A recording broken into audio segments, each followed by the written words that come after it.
Union home ministry, केंद्रीय गृह मंत्रालय ने अभी हाल ही में एक कमेटी का निर्माण किया है। क्या काम करेगी ये कमेटी कि जो भी क्रिमिनल लॉ हैं, यानी कि जो भी आपराधिक कानून हैं, उन कानूनों में संशोधन करने का काम ये कमेटी करेगी। तो इसी के संबंध में आज के इस एडिटोरियल में हम चर्चा करने वाले हैं। Reform with caution. रिफॉर्म का मतलब हो गया सुधार या फिर संशोधन, है ना। विथ कॉशन, सावधानी के साथ। एडिटोरियल कहना चाहता है कि भाई ये जो कमेटी बनी है जो कि क्रिमिनल लॉज में संशोधन करेगी, तो संशोधन जो है ना वह सावधानी के साथ होने चाहिए। Criminal law reforms should not be made by quick fire means. अभी ये शब्द लिखा हुआ है ना, क्विक फायर मीन्स, इसका मतलब है ऐसे तरीके जो कि आप जल्दबाजी के लिए अपनाते हो ना। Criminal law reforms should not be made, कि आपराधिक कानून से संबंधित जो भी सुधार हैं उनको नहीं किया जाना चाहिए, जल्दबाजी में नहीं किया जाना चाहिए, और without wide consultations. Wide consultation का मतलब हुआ कि भाई विस्तृत रूप से कंसल्टेशन किया जाना चाहिए, चर्चा परिचर्चा की जानी चाहिए, विचार विमर्श किया जाना चाहिए। तो यही एडिटोरियल फाइनली बात करता है कि आपराधिक कानून से संबंधित जो भी सुधार हैं उन्हें न तो जल्दबाजी में किया जाना चाहिए और न ही पूरी तरीके से विचार किए बिना किया जाना चाहिए। The formation of committee for the reform of criminal laws. The formation of committee, committee का फॉर्म किया जाना है ना, कमिटी को निर्मित किया जाना, किस बात के लिए?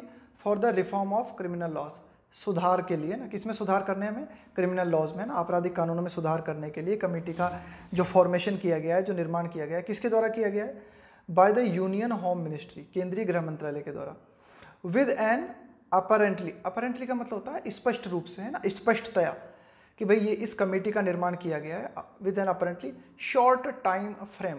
शॉर्ट टाइम फ्रेम का मतलब है बिल्कुल सीमित अवधि में जो है इस कमेटी को बना दिया गया है। And limited scope, limited scope का मतलब है कि भाई बहुत ही एक गुंजाइश बहुत ही कम है। लिमिटेड स्कोप का मतलब है गुंजाइश बहुत ही कम है फॉर पब्लिक कंसल्टेशन, कि यह कमेटी क्रिमिनल लॉज में जो संशोधन करेगी उन संशोधन में जो जनता है उसका भी कंसल्टेशन लिया जा सके, उसका भी परामर्श लिया जा सके, उसकी भी विचार विमर्श लिया जा सके, इसकी गुंजाइश बहुत कम है। तो इस प्रकार से ये जो कमेटी का फॉर्मेशन किया गया है, इसने हैज़ कॉज्ड कंसिडरेबल, कंसिडरेबल का मतलब होता है काफ़ी हद तक, डिस्क्वाइट का मतलब होता है बेचैनी, अमॉन्ग जूरिस्ट, जूरिस्ट का मतलब होता है न्यायविद, है ना, एक तरीके से कानून के जो ज्ञाता होते हैं ना बड़े बड़े, उनको जूरिस्ट, लॉयर्स, वकीलों, एंड दोज, और उन लोगों के बीच में जो है काफ़ी हद तक बेचैनी बढ़ गई है। दोज कंसर्न, जो कि सरोकार रखते हैं, कंसर्न का मतलब है किसी चीज़ से संबंधित होना, किसी चीज़ से सरोकार रखना। Concern with the state of criminal justice in the country, कि हमारे देश में ये जो आपराधिक मामले होते हैं या जो हमारे देश में क्रिमिनल जस्टिस, आपराधिक न्याय से संबंधित जो अवस्था है ना हमारे देश में, आपराधिक न्याय और ये जो कानून है इनकी जो अवस्था है, तो इससे जो सरोकार रखते हैं जो भी लॉयर्स हैं या फिर जो भी जूरिस्ट्स हैं, उनके बीच में काफ़ी हद तक इस कमेटी के फॉर्मेशन को लेकर बेचैनी बढ़ गई है। क्योंकि भाई इनका मानना है, ये जो भी हमारे लॉयर्स हैं या फिर जो भी जूरिस्ट्स हैं, इनका क्या मानना है कि भाई ये जो कमेटी बनी है ये बहुत ही सीमित समय में बना दी गई है और इसमें गुंजाइश बहुत कम है कि ज़्यादा से ज़्यादा लोगों का इस कमेटी में जो है परामर्श लिया जा सके। Few would disagree. अब देखो क्या लिखा हुआ है, फ्यू लिखा हुआ है यहाँ पे। अगर लिखा होता ना ए फ्यू, तो इसका मतलब है कि भाई कुछ लोग जो है इस बात से असहमत होंगे। अब यहाँ पे लिखा हुआ है फ्यू, तो इसका मतलब हुआ कि न के बराबर लोग होंगे जो इस बात से असहमत होंगे। फ्यू वुड डिसएग्री, यानी कि इस बात को तो सब मानेंगे। कौन सी बात को सब मानेंगे? Few would disagree with the idea that the current laws governing crime, कि वर्तमान में जो कानून बने हुए हैं, वर्तमान में ये जो अपराध होते हैं ना, उन अपराधों के लिए जो कानून बने हुए, गवर्निंग का क्या मतलब होता है? जो कि शासित करते हैं, है ना, जो कि कंट्रोल करते हैं। ऐसे कानून जो कि वर्तमान में बने हुए हैं और जो कि अपराध को कंट्रोल करने के लिए जो कानून हमने बना रखे हैं ना, जो वे बने हुए हैं, या फिर इन्वेस्टिगेशन से संबंधित जो कानून बने हुए हैं, एंड ट्रायल का मतलब होता है सुनवाई से संबंधित जो कानून बने हुए हैं, रिक्वायर मीनिंगफुल रिफॉर्म। तो इन वर्तमान कानूनों को ज़रूरत है कि इनमें जो है एक तरीके से अर्थपूर्ण सुधार किए जाने चाहिए, इनमें अर्थपूर्ण सुधार होने चाहिए तो ये इस बात से तो कोई भी मतलब सब मानेंगे इस बात को कि हाँ भाई ज़रूरत है। कोई भी ऐसे व्यक्ति मुश्किल मिलेंगे हमें जो इस बात से असहमत हो, इस विचार से असहमत होने वाले व्यक्ति बहुत कम मिलेंगे जो ये कहें कि भाई जो वर्तमान में जो कानून है उन कानूनों में सुधार की ज़रूरत नहीं है ना। कुल मिला के हर व्यक्ति है वो यही कहेगा कि हाँ वर्तमान में जो कानून बने हुए हैं उनमें जो है अर्थपूर्ण सुधार किए जाने चाहिए।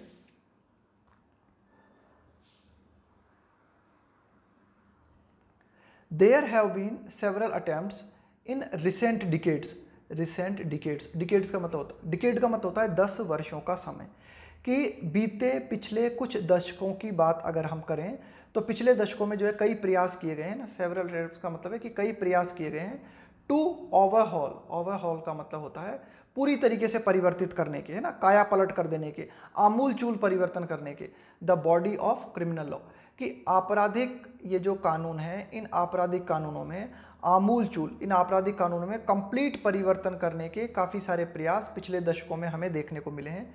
उनमें कौन कौन से? कंप्राइजिंग, कंप्राइजिंग का मतलब है कि हम इनको शामिल कर सकते हैं ना, कि भाई कौन कौन से प्रयास किए गए हैं।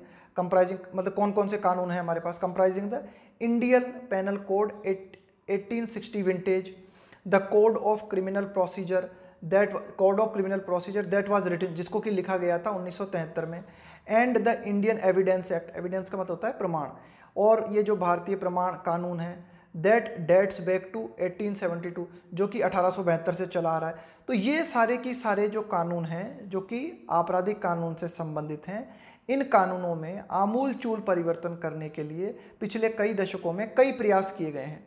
हाउएवर, फिर भी हमें क्या कह सकते हैं, हालांकि कंप्रीहेंसिव लीगल रिफॉर्म, कंप्रीहेंसिव का मतलब होता है विस्तृत, विस्तृत कानूनी सुधार, इज समथिंग, विस्तृत कानूनी सुधार कुछ ऐसी बात है, इज समथिंग दैट रिक्वायर, जिसको की जरूरत है केयरफुल कंसीडरेशन, कि भाई विस्तृत कानूनी सुधार की जब हम बात करते हैं तो ये कुछ ऐसी बात है कि इसके लिए कंसीडरेशन का मतलब होता है कंसीडर करना किसी चीज़ को, है ना, अच्छी तरीके से देखना, है ना, सावधानी पूर्वक जो है देखने की जरूरत है, सावधानी पूर्वक विचार करने की जरूरत है। अगर आप कंप्रीहेंसिव लीगल रिफॉर्म करना चाहते हो तो सावधानी पूर्वक आपको विचार करने की जरूरत है। And a good deal of deliberation, deliberation का मतलब होता है विचार विमर्श, और काफ़ी अधिक मात्रा में जो है आपको विचार विमर्श किए जाने की जरूरत होती है जब आप विस्तृत रूप से जो है कानून में चेंज करना चाहते हो या परिवर्तन करना चाहते हो।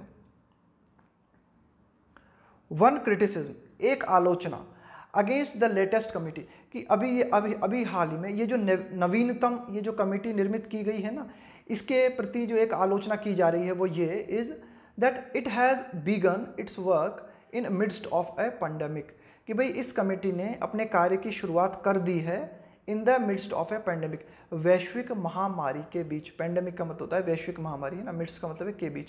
तो एक बात तो ये कही जा रही है इस कमेटी के लिए कि भाई इस कमेटी ने अपने काम की शुरुआत जो है वह कर दी है। कैसे कर दी इसने अपने काम की शुरुआत? कि इस पैंडेमिक के बीच में इस कमेटी ने अपने काम की शुरुआत कर दी है।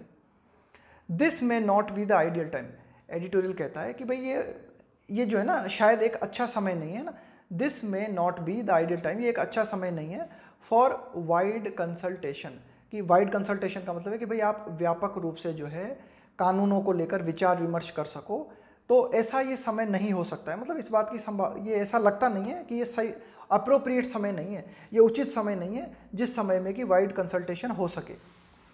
Activist and lawyers functioning in the hinterland, hinterland का मतलब होता है अंदरूनी क्षेत्र, आंतरिक क्षेत्र, कि भाई जो भी कार्यकर्ता हैं या फिर जो भी वकील हैं जो कि काम कर रहे हैं देश के अंदरूनी क्षेत्रों में, may be at particular disadvantage, है ना, उनको जो एक तो होता है एडवांटेज की स्थिति में होना, फायदे की स्थिति में होना, तो कुछ लोग यानी कि ऐसे वकील और ऐसे कार्यकर्ता जो कि देश के आंतरिक क्षेत्रों में रह रहे हैं, वे फायदे की स्थिति में नहीं है कि वे जो है अपने विचारों को रख सकें, इन फॉर्मुलेटिंग देयर ओपिनियंस, कि मतलब वे अपने विचारों को प्रस्तुत कर सकें, अपने विचारों को जो है रख सकें, कि भाई वे अपने विचारों को जो है दर्ज करा सकें, इस कमेटी को अपने विचार बता सकें। क्यों? क्योंकि कोरोना वायरस चल रहा है, कोरोना वायरस के चलते आप लगभग कह सकते हो कि लगभग लॉकडाउन जैसी हालत बनी हुई है, तो ज़्यादा से ज़्यादा मात्रा में आप इस कमेटी के लिए जो है विचार विमर्श कर सको, है ना, इसकी संभावना कम नज़र आती है। The panel's mandate appears quite broad, कि भाई ये जो पैनल, ये जो कमेटी हमने गठित की है ना, इसके जो निर्देश है ना अपीयर्स प्रतीत होते हैं क्वाइट ब्रॉड, क्वाइट ब्रॉड का मतलब है काफ़ी विस्तृत, कि भाई यह पैनल जिन कानूनों के ऊपर चर्चा परिचर्चा करेगा और जो सुधार ये करेगा, तो वे जो निर्देश हैं वे काफ़ी व्यापक प्रतीत होते हैं। देखो ये क्या क्या करेगा, इसका काम जो है, इस पैनल को क्या क्या काम सौंपे गए हैं। To recommend reforms in the criminal laws of the country in a principled, effective and efficient manner. To recommend, ये पैनल क्या काम करेगा, ये कमेटी क्या काम करेगी, सिफारिश करेगी, सुधारों की सिफारिश करेगी। किन चीज़ों में सुधारों की सिफारिश? कि जो भी आपराधिक कानून है हमारे देश में, उन आपराधिक कानूनों में सुधार की सिफारिश करेगी, सैद्धांतिक रूप से, प्रभावी रूप से और बिल्कुल कुशल तरीके से, है ना। इस तरीके से जो है कानून बनाए जाएं, इस तरह से कानून में संशोधन किया जाए, विच इंश्योर्स, जो कि सुनिश्चित करे the safety and security of the individual, कि भाई कानूनों में इस तरह का संशोधन किया जाए जिसके माध्यम से जो व्यक्ति है उसकी जो है सेफ्टी और सिक्योरिटी को जो है सुनिश्चित किया जा सके। The community and the nation, है ना, और जो है सेफ्टी और सिक्योरिटी को जो है हासिल किया जा सके, व्यक्ति की, समाज की, देश की, है ना। तो मतलब कानून जो है इस तरह से निर्मित किया जाने चाहिए कि व्यक्ति, समाज और देश, इनको जो है ज़्यादा से ज़्यादा सेफ्टी मिले, ज़्यादा से ज़्यादा सिक्योरिटी मिले। एंड विच प्रायोरिटाइज, और कानून ऐसे होने चाहिए जो कि प्राथमिकता दें। एंड विच प्रायोरिटाइज का मतलब प्राथमिकता देना। The constitutional value of justice, कि हमारे संविधान में न्याय की जो वैल्यू है उस वैल्यू को प्राथमिकता मिले, कि भाई हमारा संविधान जिस न्याय की बात करता है उस न्याय को इन सुधारों के द्वारा बढ़ावा मिले। डिग्निटी एंड द इनहेरेंट, कि भाई हमारा संविधान जिस जस्टिस की बात करता है, हमारा संविधान जिस डिग्निटी का मतलब क्या होता है, व्यक्ति की गरिमा, एंड इनहेरेंट का मतलब है समाहित होना, वर्थ का मतलब है value, inherent worth of the individual, कि एक व्यक्ति को हमारे संविधान ने जो वैल्यू दी है, जो गरिमा दी है, उस गरिमा की, उस वैल्यू की रक्षा हो सके और संविधान के अनुकूल उस व्यक्ति को न्याय प्राप्त हो सके। तो सुधार कुछ ऐसे होने चाहिए। आगे देखते हैं। दिस इज वैग। अब ये जो सारी की सारी बातें हैं, ये सारी की सारी जो बातें की ना हमने, जिनकी सिफारिश या कमेटी करेगी, ये सारी की सारी बातें जो है इनमें काफ़ी सारे पहलू शामिल हैं और ये काफ़ी स्पष्ट है। वैग का मतलब होता है अस्पष्ट, and open to multiple interpretations. Multiple का मतलब है विविध, इंटरप्रिटेशंस का मतलब है व्याख्या, कि भाई ये जो सारी की सारी हम बातें कर रहे हैं ना, कि इफेक्टिव तरीके से होना चाहिए, एफिशिएंट मैनर में होना चाहिए, व्यक्ति की गरिमा की रक्षा होनी चाहिए, देश की सिक्योरिटी की रक्षा होनी चाहिए, तो ये सारी की सारी ऐसी बातें हैं जो कि मतलब बिल्कुल स्पष्ट रूप से आप नहीं कह सकते एक एक बात को कि इसका क्या मतलब है, और इनकी कई व्याख्याएं की जा सकती हैं। इसीलिए जब आप इस तरह के कानून में सुधार करते हो तो इन पर क्या है कि व्यापक परिचर्चा होनी चाहिए। It is also not clear, यह भी क्लियर नहीं है, वाई द लॉ कमीशन, कि भाई क्यों जो हमारा कानून आयोग है, कानूनी आयोग है, लॉ कमीशन है ना, हमारा जो विधि आयोग है, has not been vested with का मतलब होता है अधिकार देना, पावर देना, ताकत प्रदान करना, दिस टास्क, कि भाई ये जो कानून, ये जो संशोधन हम करने जा रहे हैं कानून में, तो हमने इसके लिए कमेटी क्यों बनाई, हमने विधि आयोग जो है उस विधि आयोग को संशोधन करने का काम क्यों नहीं सौंपा, विधि आयोग को हमने क्यों पावर प्रदान नहीं की कि वह जो है चीज़ों, इन कानूनों में संशोधन करता। The lake of diversity, diversity का मतलब होता है विविधता, इन लेक का मतलब है कमी, the lake of diversity in what is an all mail. अभी देखो ये जो कमेटी बनी है ना, इसमें सारे की सारे ही मेल मेंबर्स हैं ना, कोई भी फीमेल मेंबर नहीं है, और ये कमेटी जो है कहाँ है, दिल्ली बेस्ड है ना, दिल्ली में, दिल्ली आधारित ये कमेटी है। Committee has also been adversely का मतलब होता है प्रतिकूल रूप से, कमेंटेड का मतलब है टिप्पणी करना, अपॉन, है ना, कि भाई इस कमेटी के ऊपर प्रतिकूल रूप से टिप्पणी की गई है, किस बात को लेकर, यानी कि इस कमेटी जो है ना, इस कमेटी को लेकर, इस कमेटी की जो है आलोचना की गई है। क्यों इस कमेटी की आलोचना की गई है, कि भाई इस कमेटी में विविधता का अभाव है। किस बात की विविधता का अभाव है, कि भाई इस कमेटी में जो है सारे के सारे मेंबर जो है वे मेल हैं, ये कमेटी जो है सिर्फ दिल्ली में सीमित है, तो इन चीज़ों को लेकर इस कमेटी की आलोचना की गई है। इन 2003 की अगर हम बात करें, the justice VS Malimath committee, जो एक तरीके से जो जस्टिस VS मलिमत कमेटी है, on reforms in the criminal justice system, कि हमारा ये जो आप कह सकते हो क्रिमिनल जस्टिस सिस्टम है, आपराधिक न्याय से संबंधित जो सिस्टम है, उस सिस्टम में सुधार करने के लिए 2003 में VS मलिमत कमेटी थी। ये हैड कम अप, ये क्या मतलब होता है इसका, कम अप विथ का मतलब होता है जब आप कुछ नए आइडियाज लेकर, जब आप कुछ नए सुधार लेकर सामने आते हो ना, तो उसको बोलते हैं he came up with this and this नियम, या फिर जो कानून वानून जो भी उसको आप बोलते हो कम अप विथ, है ना। तो वीएस मलिमत कमेटी जो है on reforms in the criminal justice system had come up with, तो मतलब वो इन चीज़ों को लेकर जो है सामने आई थी, इन सुधारों को लेकर सामने आई थी, some far reaching suggestions. Far reaching suggestions का मतलब है कि भाई इस वीएस मलिमत कमेटी ने कुछ ऐसे सजेशन दिए थे जो कि दूरगामी परिणाम रखने वाले थे। फार रीचिंग सजेशन का मतलब है दूरगामी महत्व रखने वाले सजेशन, है ना। तो क्रिमिनल जस्टिस सिस्टम से संबंधित कुछ दूरगामी सजेशन वीएस मलिमत कमेटी ने दिए थे, some of which became part of change in criminal law. तो जो सुधार, जो संशोधन की बातें वीएस मलिमत कमेटी ने कही थी, उनमें से कुछ, सम ऑफ विच बिकेम, वे उनमें से कुछ जो सुधार थे वे हिस्सा बन गए of changes in criminal law, कि आपराधिक कानून से संबंधित जो बदलाव हैं उन बदलावों का हिस्सा वे सुझाव जो कि वीएस मलिमत कमेटी द्वारा दिए गए थे बन गए। हावेवर, हालांकि इट ऑल्सो अट्रैक्टेड क्रिटिसिज्म, हालांकि जो वीएस मलिमत कमेटी थी इसने जो है, इसकी जो है आलोचनाएं भी हुई। अट्रैक्ट का मतलब क्या होता है? आकर्षित करना, कि भाई इसकी आलोचनाएं भी की गई। किस बात को लेकर वीएस मलिमत कमेटी की आलोचना की गई? ओवर द सजेशन, कि भाई इस कमेटी ने जो कुछ सुझाव दिए थे ना, उन सुझावों के ऊपर। ओवर का मतलब है किस बात को लेकर? भाई आप में झगड़ा हो गया, क्लैश हो गई, फाइट हो गया, तो किस बात को लेकर हुआ? तो कुछ सुझाव इस वीएस मलिमत कमेटी ने दिए थे, उन सुझावों को लेकर जो है इस कमेटी को आलोचना भी छेड़नी पड़ी। क्या सुझाव दिए थे इसने? That the standard of evidence, standard का मतलब है मानक, ऑफ एविडेंस का मतलब है प्रमाण, बी रिड्यूस्ड, रिड्यूस का मतलब है कम करना, from beyond reasonable doubt, beyond reasonable doubt to clear and convincing. देखो इस कमेटी ने क्या कहा था कि भाई जो हमारे पास एविडेंस होते हैं, जो प्रमाण होते हैं, वे क्या है कि बिल्कुल डाउट के परे होना चाहिए, है ना। भाई रीजनेबल डाउट का मतलब क्या होता है? रीजनेबल डाउट का मतलब होता है वाजिब संदेह करना। रीजनेबल डाउट का मतलब होता है वाजिब संदेह करना। तो वाजिब संदेह करने के तहत जो जो एविडेंस आते हैं ना, तो उनको जो है माना जाना चाहिए। लेकिन इस कमेटी ने क्या कहा कि भाई आप उन्हीं प्रमाणों को प्रमाण मानो जो कि बिल्कुल क्लियर कट हो और जो कि कन्विंसिंग हो। कन्विंसिंग का मतलब क्या होता है? राजी करने वाले। कन्विंसिंग का मतलब है कि वकील को, इसके अलावा जो एक तरीके से जो मजिस्ट्रेट है उसको राजी कर सके, है ना, ऐसे प्रमाण। कुल मिला के ऐसे प्रमाण जो कि डाउट के अंतर्गत आते हो, है ना। अब डाउट कुछ मतलब प्रमाण हो सकते हैं जो डाउट के अंतर्गत आ सकते हैं, लेकिन डाउट रीजनेबल हो सकता है। डाउट हो सकता है आपका कि भाई जो डाउट जो है ना वाजिब डाउट हो, तो उनको प्रमाण की दृष्टि में रखा जाना चाहिए काफ़ी हद तक। लेकिन नहीं, इस कमेटी ने कहा कि भाई कोई भी ऐसे प्रमाण जिनमें हल्का सा भी डाउट है उनको हटा दिया जाना चाहिए और बिल्कुल क्लियर कट जो प्रमाण हो उन्हीं को माना जाना चाहिए। तो इस सजेशन को लेकर वीएस मलिमत कमेटी को जो है आलोचना झेलनी पड़ी। The justice Verma panel came up with, फिर देखो ये केम अप विथ का मतलब है कुछ बातें लेके सामने आया कि ये जो जस्टिस वर्मा पैनल जो था, जस्टिस वर्मा जो कमेटी थी, उसने जो है अपने कुछ सुझाव रखे। एक कॉम्प्रिहेंसिव का मतलब है विस्तृत, एंड प्रोग्रेसिव का मतलब है प्रगतिशील रिपोर्ट ऑन रिफॉर्म्स। तो इस जस्टिस वर्मा पैनल ने अपनी रिपोर्ट रखी जिसमें काफ़ी प्रगतिशील बातें की गई, काफ़ी विस्तृत बातें की गई सुधारों को लेकर, है ना। कौन से सुधारों को लेकर? जिनकी की जरूरत थी in laws concerning crimes against women in 2013। 2013 में ऐसे अपराध जो कि महिलाओं से संबंधित है ना। कंसर्निंग का मतलब है जो संबंधित है ना। तो महिलाओं से संबंधित अपराधों में जिन संशोधनों की आवश्यकता थी, तो उन संशोधनों को लेकर कुछ सुझाव जस्टिस वर्मा पैनल ने दिए 2013 में।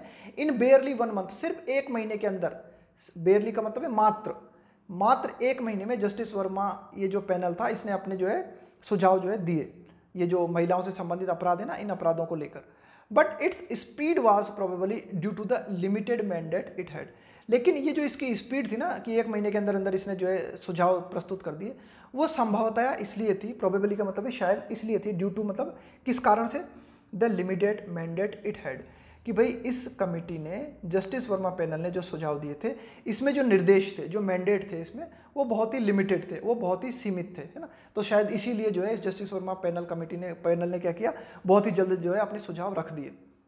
If at all criminal law is to be reformed, finally अगर हम कहें कि अगर ये जो आपराधिक कानून है इनको संशोधित किया जाना है, if at all criminal law is to be reform, की फाइनली अगर हम बात करें कि ये जो क्रिमिनल लॉ है अगर इनको संशोधित किया जाना है, तो there should be a genuine attempt, तो जो है एक वास्तविक और सच्चा प्रयास किया जाना चाहिए, एक सच्चा प्रयास किया जाना चाहिए।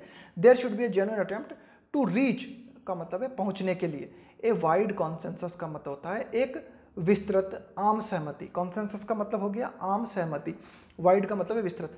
अगर हम चाहते हैं कि वास्तव में, अगर हम एक सच्चा प्रयास करना चाहते हैं, हम वास्तव में चाहते हैं कि क्रिमिनल लॉ में जो है संशोधन किया जाए, तो हमें क्या करना चाहिए, हमें पहुंचने की कोशिश करना चाहिए एक आम सहमति पर, एक व्यापक आम सहमति पर पहुंचने की हमें कोशिश करनी चाहिए। उन तरीकों पर आम सहमति हमें बनानी चाहिए, on ways to speed up trials. कि आम सहमति किस चीज पर होनी चाहिए, कि स्पीड अप ट्रायल्स की जो सुनवाई होती है ना, उस सुनवाई में तेजी लाई जाए। प्रोटेक्ट विटनेस, जो गवाह होते हैं उनको बचाया जाए। एड्रेस का मतलब होता है समाधान करना। The travels of victims, victims का मतलब है पीड़ित, ट्रेवल्स का मतलब है कि जो कठिन समस्याएं जो कि पीड़ित होता है उनको उठानी पड़ती है। इम्प्रूव इन्वेस्टिगेटिव मैकेनिज्म, कि ये जो हमारा जांच करने का जो तंत्र है, कि जो पुलिस की जांच होती है, सीबीआई जो जांच होती है, वो जो तंत्र है उसको सुधारा जाए। इसके अलावा और क्या किया जाए, एंड मोस्ट इंपॉर्टेंटली, और सबसे ज़्यादा जरूरत इस बात की है, एलिमिनेट टॉर्चर। एलिमिनेट का मतलब होता है हटा देना किसी चीज़ को पूरी तरीके से ना, समाप्त कर देना। टॉर्चर का मतलब है परेशान करना, पीड़ित करना, यातना देना, सजा देना, है ना। कि जैसे कि एलिमिनेट टॉर्चर का मतलब, देखो अभी हाल ही में हमें देखने को मिला ना, तमिलनाडु में 2 व्यक्ति जो थे ना, पिता पुत्र, तो उनको जो है पुलिस ने गिरफ्तार किया और फिर जो है उनको टॉर्चर किया, है ना। तो टॉर्चर करने के चलते क्या हुआ, कस्टडियल डेथ हो गई उनकी। तो ये सारी की सारी बातें जो है ये समाप्त होनी चाहिए। तो यही एडिटोरियल कहना चाह रहा है कि यदि वास्तव में अगर हम चाहते हैं, वास्तव में अगर हम जो क्रिमिनल लॉ हैं उनमें सुधार करना चाहते हैं, तो सच्चे प्रयास किए जाने चाहिए। किस बात को लेकर सच्चे प्रयास किए जाने चाहिए, कि हमें विस्तृत रूप से एक आम सहमति पर पहुंचना चाहिए। किस बात को लेकर आम सहमति पर पहुंचना चाहिए, कि ये जो सुनवाई होती है उस सुनवाई में तेजी लाई जाए, जो विटनेस होते हैं उनके जो है प्रोटेक्शन पर ध्यान दिया जाए। इसके अलावा जो भी पीड़ित होता है उस पीड़ित को जो कठोर, आप ये कह सकते हो कि मतलब जो एक तरीके से उसको जो कठोर झेलने पड़ते हैं ना, जो आप बहुत ही ज़्यादा कठोर प्रयास उसे करने पड़ते हैं ना, उसका समाधान किया जाए। इसके अलावा जो हमारा जांच तंत्र है, जो भी जांच होती है, इंक्वायरी होती है, उसमें तेजी लाई जाए। और सबसे महत्वपूर्ण बात है कि पुलिस के द्वारा ये जो पीड़ित लोग हैं, जो व्यक्ति है, उनको जो है बेमतलब फिजूल में जो परेशान किया जाता है ना, उनको प्रताड़ना दी जाती है, इसको एलिमिनेट किया जाए, इसको समाप्त किया जाए। आगे देखते हैं, एन इम्प्रेशन। इम्प्रेशन का मतलब क्या होता है, धारणा, छाप, चिन्ह। An impression should not gain ground. Gain ground का मतलब है समर्थन प्राप्त करना, है ना, कि लोगों में इस धारणा को बल नहीं मिलना चाहिए, लोगों में इस धारणा को समर्थन प्राप्त नहीं होना चाहिए। कौन सी धारणा को, है ना, that wide ranging changes are sought to be, that wide ranging change are sought to be made within a short time frame। That wide ranging change, कि भाई ऐसे सुधार, ऐसे परिवर्तन जो कि वाइड, जिनकी की रेंज बहुत व्यापक है। वाइड रेंजिंग का मतलब है कि भाई ऐसे चेंज जिनका कि क्षेत्र बहुत ज़्यादा व्यापक है। आर सॉट, सॉट का मतलब है उनको प्राप्त करना, है ना, चाहना, किसी चीज़ को चाहना, किसी चीज़ को प्राप्त करना।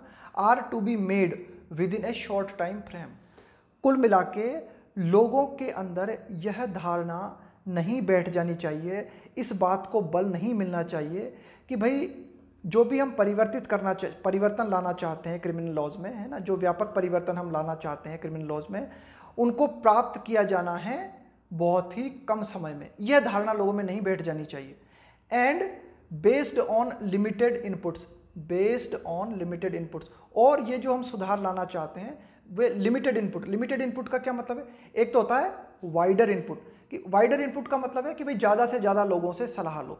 लिमिटेड इनपुट का मतलब है आपने बहुत ही सीमित व्यक्तियों से विचार विमर्श किया, आपने बहुत ही सीमित व्यक्तियों की राय ली फ्रॉम द पब्लिक। तो यही एडिटोरियल कहना चाह रहा है। देखो थोड़ा सा घुमावदार वाक्य लिखा गया है यहाँ से और यहाँ तक, ये जो वाक्य लिखा है ना, इस वाक्य में एडिटोरियल ये बात करना चाह रहा है कि इस धारणा को बल नहीं मिलना चाहिए कि भाई जो व्यापक रूप से जो परिवर्तन किए जाने हैं, है ना, जो परिवर्तन प्राप्त किए जाने हैं ना, शॉर्ट, है ना, उन व्यापक रूप से प्राप्त किए जाने वाले परिवर्तनों को बनाया जाना चाहिए, टू बी मेड, बहुत ही कम समय में।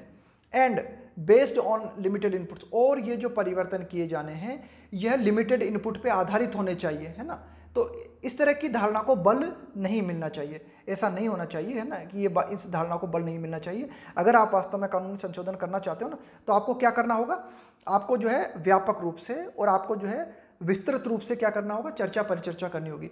Reform is best achieved through a cautious and inclusive approach. Inclusive approach का क्या मतलब होता है, समावेशी अप्रोच, अप्रोच का मतलब है आपका किसी चीज़ को लेकर क्या दृष्टिकोण है, क्या रवैया है। इंक्लूसिव अप्रोच का मतलब होता है कि भाई आप अगर कोई सुधार करना चाहते हो तो सब लोगों को शामिल करो। इंक्लूसिव का मतलब है यहाँ सब लोगों को शामिल करो।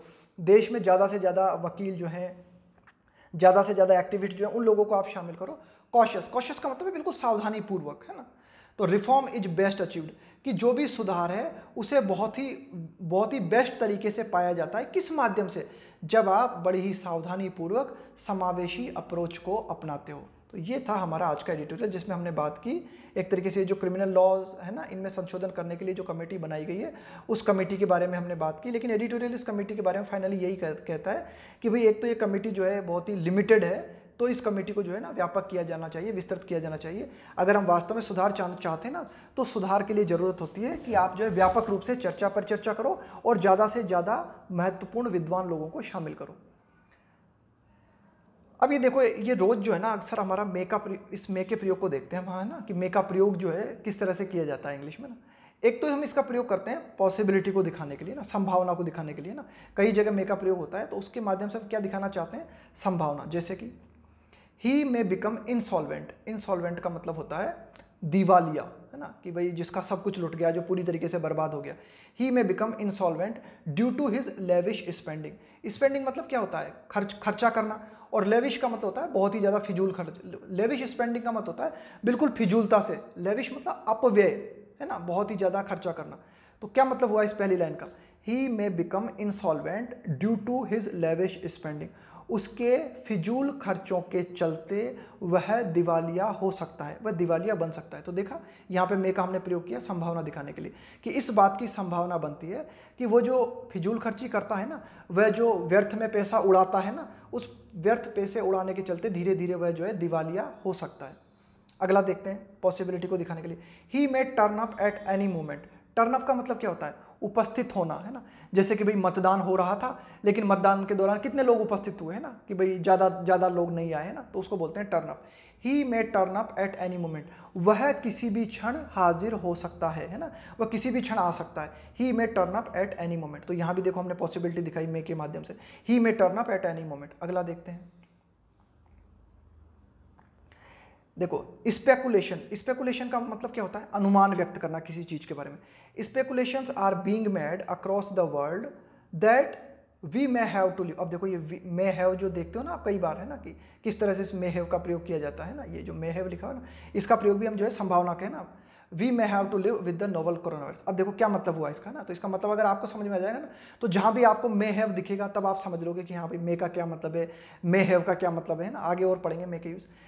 स्पेकुलेशंस आर बीइंग मेड, इस बात के कयास लगाए जा रहे हैं, इस बात की संभावना व्यक्त की जा रही है ना। Speculations are being made across the world, पूरे विश्व में, that we may have to live, कि हमें जीना पड़ सकता है। इस बात की संभावना बनती है कि हमें कोरोना वायरस के साथ जीना पड़ सकता है। स्पेकुलेशंस आर बीइंग मेड, है ना, कि पूरे विश्व भर में इस बात के कयास लगाए जा रहे हैं कि ऐसा हो सकता है, इस बात की संभावना बनती है कि हमें कोरोना वायरस के साथ जीना पड़ सकता है। अगला देखो, he may not have sufficient knowledge. फिर देखो मे हैव का प्रयोग किया हमने ना। He may not have sufficient knowledge to confront का मतलब होता है सामना करना, दिस सिचुएशन। हो सकता है इस सिचुएशन का सामना करने के लिए उसके पास पर्याप्त नॉलेज ना हो। देखो इस तरह से प्रयोग करते हैं ना इसका, मतलब मे हो गया, मे हैव हो गया। अगला देखते हैं, अगला प्रयोग हम मे का करते हैं परमिशन के लिए ना। परमिशन लेनी हो या फिर परमिशन देनी हो। जैसे मे आई गेट क्लेमेंसी। क्लेमेंसी का मतलब होता है राज्य क्षमा। जब कोई राज्य होता है या कोई देश होता है किसी व्यक्ति की सजा को कम कर देता है ना, या फिर सजा को माफ कर देता है, तो उसको बोला जाता है clemency. May I get clemency, क्या मुझे राज्य की ओर से मेरे अपराध के लिए क्षमा मिल सकती है। अगला देखो, he may be allowed to carry out. Carry out का मतलब होता है अंजाम देना। क्रूशियल का मतलब होता है महत्वपूर्ण। He may be allowed to carry out this crucial operation, कि उसे इस महत्वपूर्ण ऑपरेशन को अंजाम देने की परमिशन दी जा सकती है ना। ही मे बी अलाउड, है ना, उसे अलाउ किया जा सकता है। He may be allowed to carry out this crucial operation. तो देखा, इस तरह से परमिशन लेनी हो या परमिशन देनी हो, इस तरह से जो बोलते हैं ना, मे आई कम इन सर, तो क्या है वो परमिशन मांगी आपने ना, तो इस तरह से जो आप क्या करते हो, इसका प्रयोग करते हो। अगला देखते हैं मे का प्रयोग विश के लिए या फिर प्रेयर करने के लिए ना। किसी के लिए आप कुछ विश करते हो, किसी के लिए कुछ अच्छा चाहते हो आप, या फिर किसी के लिए कोई प्रार्थना करते हो, तो उसके लिए भी आप जो है मे का प्रयोग करते हो। जैसे may you have a prosperous life. Prosperous का मतलब क्या होता है? प्रॉस्परस का मतलब होता है धन धान्य से भरपूर, संपन्नता से भरपूर, है ना। May you have a prosperous life, कि ईश्वर करे आपका जीवन जो है धन धान्यता से भरा हुआ हो, आपका जीवन जो है समृद्धि से भरा हुआ हो। अगला देखो, ही इज ए गुड सामारिटन। क्या मतलब होता है सामारिटन का? सामारिटन का मतलब होता है ऐसा व्यक्ति जो कि परेशानी में घिरे हुए व्यक्तियों की मदद करता है, जो कि दुखी लोगों की मदद करता है ना, परेशानी में होने वाले लोगों की मदद करता है, उसको बोलते हैं सामारिटन। तो वह जो है एक बहुत ही अच्छा नेक बंदा है। मे ही लिव लॉन्ग, काश खुदा करे कि वह जो है बहुत लंबा जिए, है ना। ही इज ए गुड सामारिटन, वो बहुत ही नेक दिल इंसान है। मे ही लिव लॉन्ग, कि वह जो है बहुत जिए, है ना, बहुत लंबा, बहुत लंबी उसकी उम्र हो। तो इस तरह से भी हम मे का प्रयोग करते हैं विश के लिए या फिर प्रेयर के लिए। अगला देखते हैं, इसके अलावा हम इसका प्रयोग करते हैं मे का प्रयोग used to talk about the possibility relating to the past action. किसी बीते समय की संभावना को व्यक्त करना हो तब भी हम इसका प्रयोग करते हैं। किसका? मे का। इस प्रयोग में क्या होता है? मे, इसके साथ हैव और इसके साथ वर्ब की थर्ड फॉर्म, है ना। मे, हैव और वर्ब की थर्ड फॉर्म का प्रयोग करते हैं हम, और उसके माध्यम से हम क्या दिखाना चाहते हैं? पास्ट एक्शन की संभावना को दिखाना चाहते हैं। देखो एग्जाम्पल देखो तो समझ में आएगा। दिस कालामिटी मे हैव, देखो मे हैव और फिर ये वर्ब की थर्ड फॉर्म, डेवेस्टेटेड हिम। कालामिटी का मतलब होता है आपदा, डेवेस्टेट का मतलब होता है तबाह कर देना। हो सकता है ना। अभी क्या मतलब हुआ इसका? This calamity may have devastated him, हो सकता है कि इस आपदा ने उसे बर्बाद कर दिया हो। और क्या मतलब हो सकता है इसका? इस हो सकता है, इस बात की संभावना बनती है कि इस आपदा ने उसे बर्बाद कर दिया होगा। तो बिल्कुल हिंदी में ना एग्जैक्ट पकड़ के मत बैठ जाया करो शब्दों को कि बिल्कुल यहाँ पे होगा होगा, या मतलब कई अर्थ हो सकते हैं, समझने की कोशिश करो इसे मैं क्या कहना चाह रहा हूँ ना। इसके 2-3 ट्रांसलेशन आप कर सकते हो। आप ऐसा भी बोल सकते हो कि इस आपदा ने उसे तबाह कर दिया होगा, है ना। आप ऐसा भी बोल सकते हो, इस बात की संभावना बनती है कि इस आपदा ने उसे तबाह कर दिया हो, है ना। तो इस तरह से आप किसी भी तरह से कह सकते हो। अब देखो, आपने कई बार देखा होगा एडिटोरियल में मे हैव बीन लिखा होता है, तो ये मे हैव बीन जो है ना, इसी का पैसिव फॉर्म है। He may have been devastated by this calamity, कि वह इस आपदा के द्वारा तबाह हो गया होगा। हो सकता है कि वह इस आपदा के द्वारा मतलब बर्बाद हो गया हो, है ना। He may have been devastated by this calamity, कि वह इस आपदा के द्वारा तबाह हो गया हो, इस बात की भी संभावना बनती है। तो यह जो है ना पहला ये जो वाक्य है, इसी का पैसिव फॉर्म जब हमें लिखना हो तो बस मे हैव की जगह क्या जुड़ जाएगा? उसमें हैव बीन जुड़ जाएगा। अगला देखो, he may have done this deleterious act. Deleterious का मतलब होता है हानिकारक, हानि पहुंचाने वाला। अब देखो क्या मतलब हुआ इसका, कि यह हानिकारक कृत्य उसने किया होगा, यह हानिकारक कृत्य उसने किया होगा, है ना। जब स्ट्रॉन्ग पॉसिबिलिटी दिखानी होती है ना, तब आप क्या करते हो? मे लगाते हो। जब हल्की पॉसिबिलिटी दिखानी होती है तब आप माइट का प्रयोग कर देते हो ना। माइट के प्रयोग को हम बाद में देखेंगे, अभी सिर्फ आप मे पे ध्यान दो। तो इसका क्या मतलब हो गया? He may have done this deleterious act, कि हो सकता है यह हानि पहुंचाने वाला काम उसने किया हो सकता है यह हानि पहुंचाने वाला काम उसने किया होगा। अब इसी का पैसिव बना दो तो ये पैसिव हो जाएगा इसका। This deleterious act may have been done by him, यह हानिकारक काम हो सकता है उसके द्वारा किया गया होगा, है ना। तो ये पैसिव बन जाएगा, तो यहाँ पे आप जो है मे हैव बीन का प्रयोग कर दोगे। तो बस इसी तरह से ये जो है ना मे की कहानी है सारी की सारी, इसी तरह से इसके जो है प्रयोग होते हैं। बस ये इतनी सी कहानी है इसकी। मैं कल इसके भाई की बात कर लेंगे हम। कौन है इसका भाई? माइट।